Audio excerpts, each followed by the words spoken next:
Y para ir juntos al teatro, para seguir esta invitación, en este caso estamos acompañados por dos grandes dramaturgos, directores, actores. Ibas a decir grandes de edad.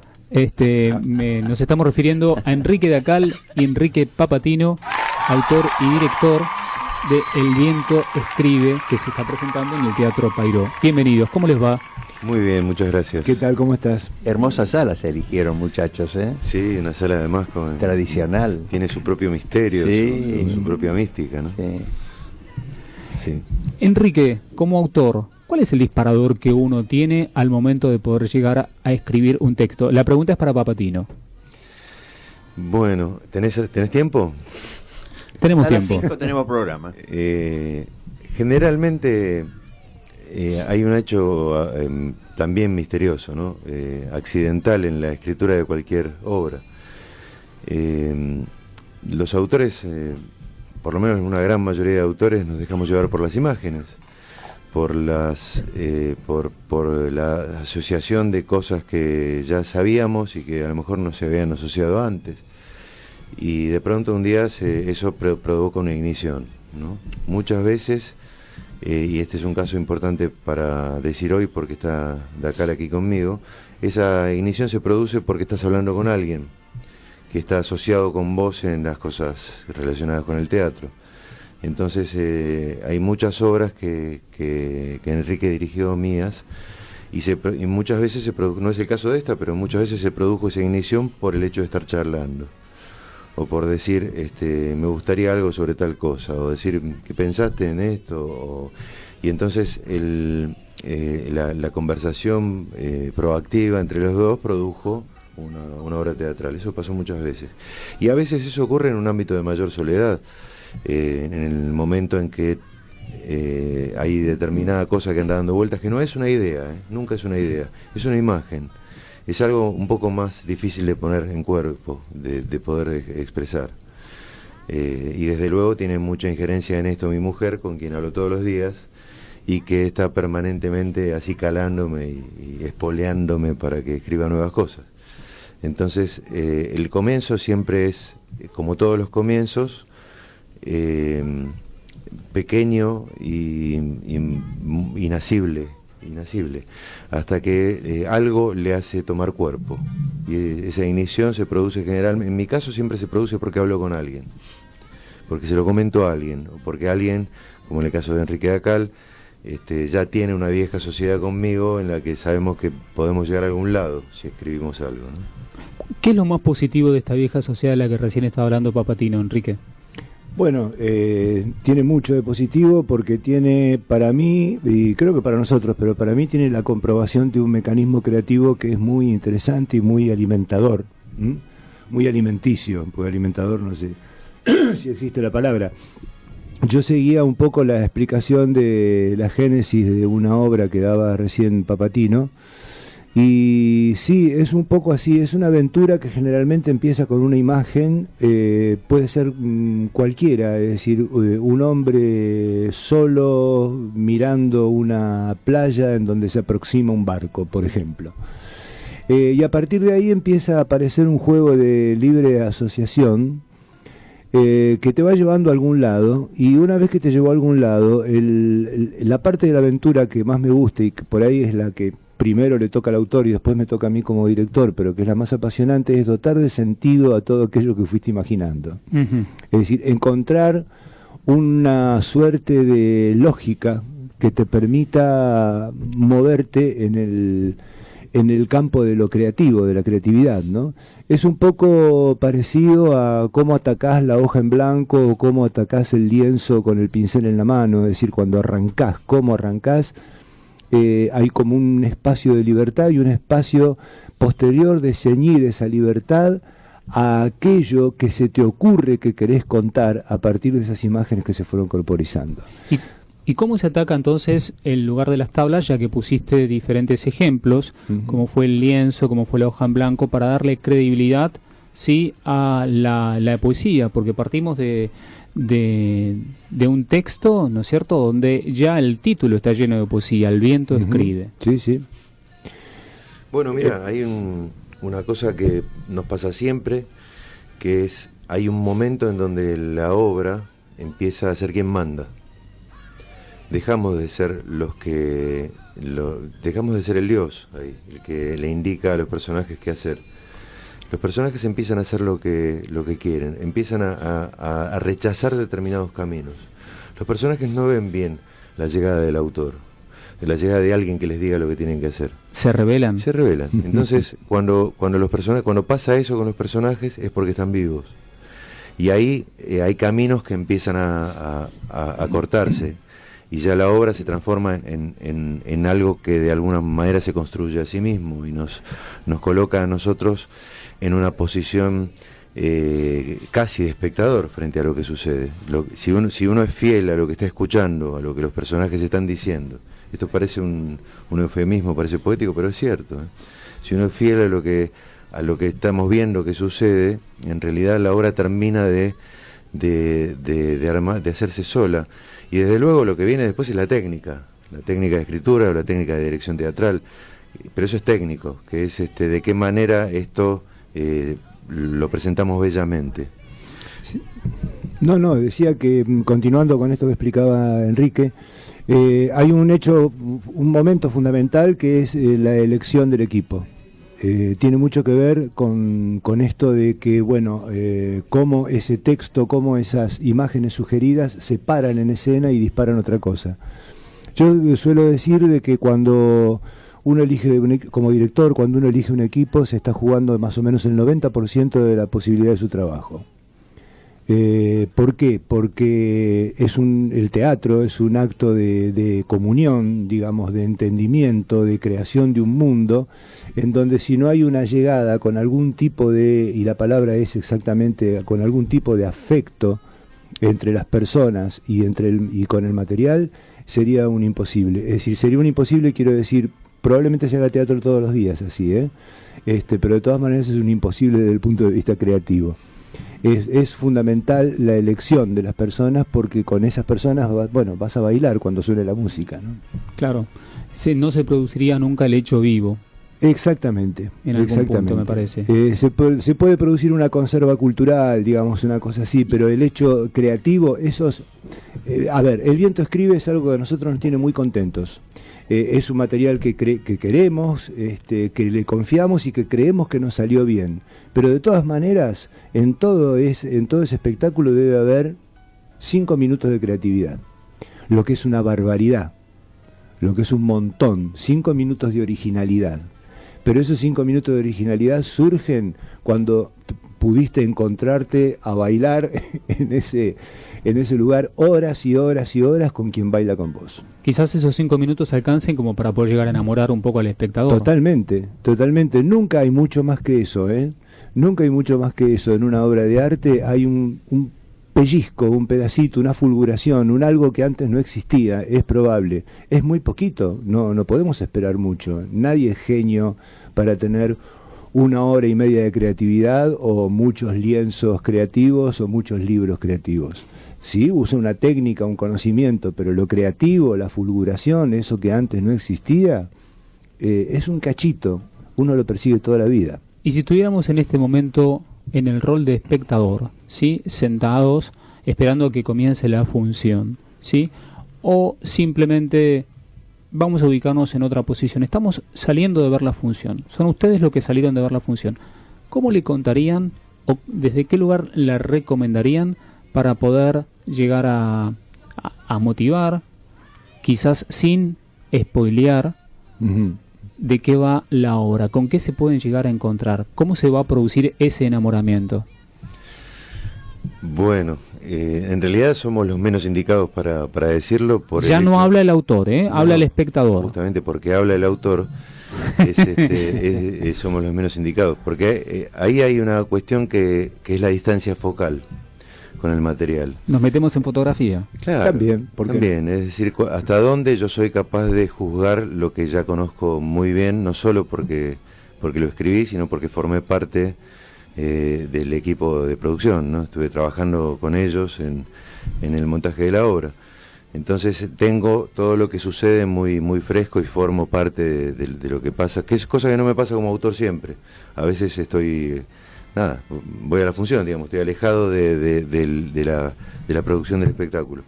Entonces yo lo tengo demasiado cerca como para hacer una buena referencia. Yo puedo decir por arriba qué es lo que me inquieta a mí, qué es lo que me parece misterioso, qué es lo que me asombra, probablemente me haya asombrado de esto en el momento en que lo encaré. Y que en ese momento en que se te produce a vos el asombro, tenés muchas ganas de transmitirlo de una manera fiel a los demás, y ver de qué forma los demás pueden percibir o tener ese asombro que vos tuviste. Y en eso, y ese asunto es ese asombro inicial. Para mí estuvo relacionado con el sentido de la verdad y el sentido del verosímil. Es decir, cuando lo que nosotros creemos, o aquello que a nosotros nos cuentan como cierto, es cierto, hasta dónde lo creemos porque nos lo cuentan, y además somos capaces de repetirlo como si lo hubiéramos sabido, no solamente porque nos lo contaron. Y hasta dónde, y mucho más nosotros que somos personas que trabajan con la ficción como profesión, hasta dónde disfrutamos de eso, no porque es cierto, sino porque es verosímil. No porque, como decía Verdi, non è vero ma è ben trovato, ¿no? Es verosímil, es creíble. Entonces esta obra juega con eso y lo lleva al extremo, a circunstancias extremas, hasta donde algo, por el hecho de ser verosímil, modifica la vida de personas sin importar si es cierto o no. Pero qué curioso, porque justamente la tarea del actor se trata muchas veces de ser creíble. En la medida en que es creíble, se logra poder llegar a transponer y llegar, digamos, al espectador. Y acá pareciera como que hay un poco un juego de esta cuestión de credibilidad. Sí, tiene mucho que ver con Corríjame, por favor, si me equivoco en algún concepto. Tiene mucho que ver con la anécdota y con lo que se cuenta en la obra, este tema de la verdad, lo verosímil, el mito, el timo, que no es solamente un juego de palabras. Pero mira, tratando de ponernos en espectadores, yo creo que lo que mejor tiene la obra, El viento escribe, es la necesidad de tener que ir a tomar un café cuando salís del teatro. Y que esta conversación que estamos teniendo acá, ¿de qué trata? Porque sí, todos sabemos de qué trata. Hay un señor que entra por la derecha, sale por la izquierda, se encuentra con el otro. Está el mayordomo que mata al dueño de casa, digamos. No existe eso, pero quiero decir, hay una anécdota asible que se puede entender. Pero ¿del qué trata? ¿De qué estamos hablando? Cuando dicen construcción de la verdad, cuando hablan de la verosimilitud de ciertos hechos históricos, ¿de qué están hablando? Y es esa conversación, esa movilización que producen el espectador en el bar de la esquina, en la pizzería de la vuelta, que no todas las obras lo producen. Creo que es el principal valor que tiene la experiencia de visionar El viento escribe. De eso trata, es decir, de la movilización en cuanto a entender o cuestionar lo establecido, por ejemplo. Con esto de entender o cuestionar lo establecido, siento muy de cerca, por ejemplo, algo que hoy por hoy aparece en lo cotidiano, que es esta manipulación de la verdad que tiene lugar en forma casi a diario, te diría, perfecto, a través de los diferentes medios de comunicación. Perfecto, llegamos a ese punto. Fíjate vos que entonces sabemos explicarlo bien, Enrique.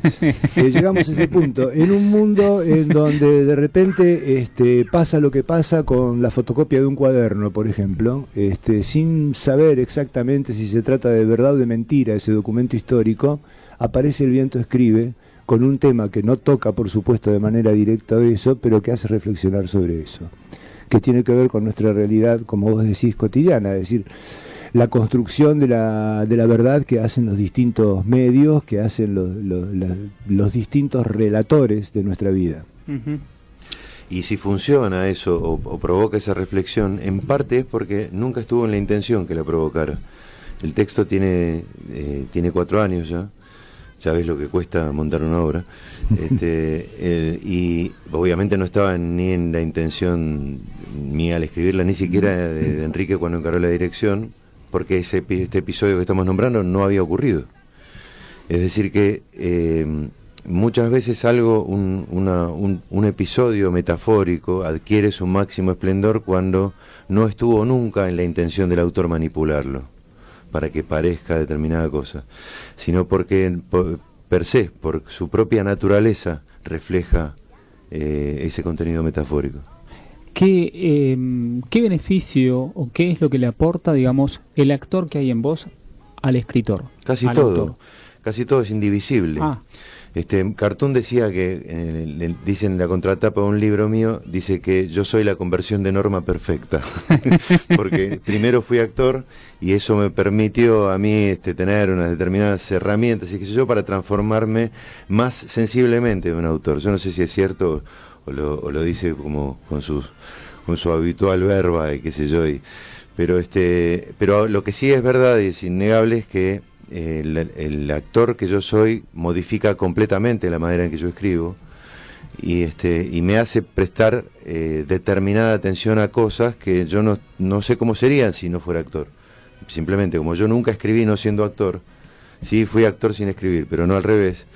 Entonces no sé cómo es esto de escribir sin palpar la posibilidad del escenario. Sí, fíjate que el actor, creo que es una bendición tener un autor que sea actor, porque aparte permite la manipulación posterior de ese texto, la comprensión de las modificaciones posibles que necesita ese texto cuando se está pasando a escena. Esa es una condición fundamental, porque como un actor escribiendo como autor no solo entiende el valor de la palabra en escena, sino que entiende el valor del silencio en escena. Cuando un autor escribe un diálogo y pone pausa larga, a veces tiene una comprensión intelectual de lo que es una pausa, pero ese tiempo escénico lo puede valorar únicamente quien haya pisado una tabla del escenario. A partir de esto que estás diciendo, prácticamente todo hace pensar que casi no extrañas tanto al actor y le das un cálido abrazo, ¿no es cierto? Una cálida bienvenida al autor, ¿no? No es verdad, antes que lo diga él, lo digo yo, no es verdad, me convoca permanentemente para actuar. Y siempre terminamos enrollados en otra historia. Últimamente no pude hacerlo, pero sí, recibo permanentemente la convocatoria. Y además, hace muchos años que trabajamos juntos y hace muchos años que Dacal dirige textos míos. Sí, eso es verdad. Con lo cual, y en yo estaba en el escenario. Es decir que nada, eso es algo que atraviesa ahora este momento, pero ¿y vos Enrique extrañás el Dacal subirte? es un gran director por muchas causas, pero una de ellas es que es un tipo sumamente testarudo y eso hace que las cosas funcionen. Entonces esa testarudez va a llevar a que dentro de, 2 o 3 meses me haga una nueva propuesta relacionada con la actuación. O sea, esto no termina acá. Seguramente una propuesta sobre otro texto de él. Mirá. Seguramente. La respuesta a esto que me dijiste es, sí, siempre hay una zona de mi personalidad creativa que está relacionada con la exposición, ¿no? Con la arrogancia franca. Y por lo tanto hay algo en la actuación que está momentáneamente inactivo, pero bueno. Porque es un lugar como volverá. más silencioso el que ocupa el autor en algún punto, ¿no? Sucede que son espacios muy diferentes de trabajo para mí y los dos muy, muy disfrutables. Y tienen, características que hacen que en alguna época me sea posible abordar mejor uno o mejor otro, ¿no? Uh-huh. Eso pasa nos pasa a todos. Vos no podés venir a ver la obra porque estás estudiando, y a mí me pasa que a veces no puedo comprometerme a ensayar determinada cantidad de veces por semana porque estoy con determinada actividad. Es eso. Uh-huh. Horacio, ¿qué te despierta todo esto que los estás escuchando? No, me quedaría, qué sé yo, un rato largo más escuchándolos, pero ya tenemos que ir redondeando porque se nos termina el programa. Muy bien. Mirá, vos le di el micrófono a Horacio para que nos diga que tenemos que terminar. Sí. Nos sacó la roja, claro. Horacio, nos sacó la roja. No, está todo más que bien. Uno realmente se queda un poco como encantado con las palabras y Sí. además se produce una escucha atenta. Creo que es esto lo que Me gustó escucharlos los dos. lo que Realmente, sucedió. de todos los entrevistados que vienen acá, ustedes dos me sorprendieron porque lo que dicen, bueno, es la realidad, es la verdad, y bueno, a veces uno no le da bolilla a ciertos aspectos, pero estoy encantado de escucharlos, pero lástima que se termina el programa. Horacio, Viento. ¿querés comentar algo justamente antes del cierre? No, Entonces, es simplemente que los muchachos, bueno, anuncien que están en el Teatro el Pairó. viernes a las 21 horas, Estamos los viernes 20:30. perdón, 20:30. Y bueno, el elenco es digno de ser nombrado, que es Víctor Sí. Hugo Vieira, Marcelo Nachi, Manuel Longueira, son los tres Perfecto. actores. Tenemos una asistente de dirección llamada Paula Colombo, una escenógrafa y vestuarista llamada Julieta Capese. La producción también viene muy familiar, que viene con Cecilia Arumbe y Paula Colombo, y mi dirección. Y estamos en el Pairó. Esto es en la calle contentísimos. San Martín, San Martín 766. 766. Y las entradas las pueden reservar a través de Alternativa también. Exactamente, por Alternativa Teatral. Gracias, Perfecto. muchachos, mucho éxito y gracias por acercarse hasta los micrófonos de Radio Sónica. Gracias a Un ustedes. abrazo grande. Muchísimas gracias a ustedes. Gracias.